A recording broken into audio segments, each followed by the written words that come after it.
ఆ దేశంలో అట్లున్నది ఈ దేశంలో గిట్లున్నది వాళ్ళు అట్లయితుర్రు వీళ్ళు ఇట్లయితుర్రు వాళ్ళ కాడున్న సవలతులు మన కాడ లేవు అని అనుకొని నడింట్లో కూసోకుండా మెదడుకు పని చెప్తుర్రు మనోళ్ళు. అట్లా ఒక్కొక్కటి అన్ని మార్చుకుంటూ వస్తుర్రు సెంటర్ సర్కార్ వాళ్ళు. అట్లా కుక్కమూతి రైలు బండి గదే వందే భారత్ రైలును పట్టాలు ఎక్కిచ్చిర్రు కదా. ఇప్పుడు గా అద్దాల బండికి ఇంకొక ఇగ్రం చేసిర్రట. అదేందో చూడురు మీరు.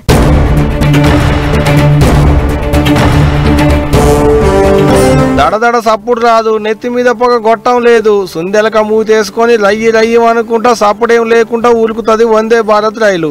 ఎంత ఊర్లు అడిగులికినా గింత అంటే గింత కూడా సప్పుడు రాదు.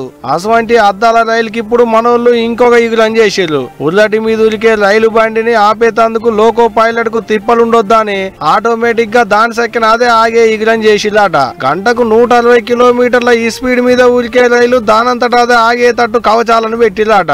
ఎదురుగా ఎర్రబుగ్గ కనపడే ఆర్షం లటుక్కున అవుతుందట. లోకో పైలట్ యాళ్లకు స్పందించకున్నా దానంతటా అదే తెలివితోనే ఆగేటట్టు ఇగురం చేసిర్రట.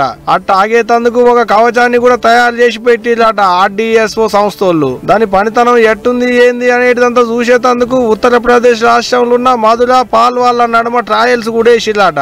అట్ట 8 డబ్బాలున్న రైలు బండి గంటకు 160 కిలోమీటర్ల ఈ స్పీడ్ మీద ఉరుక్కుంటా కూడా ఎర్రబుగ్గని చూడంగానే దానంతటా అదే అవుతుందట.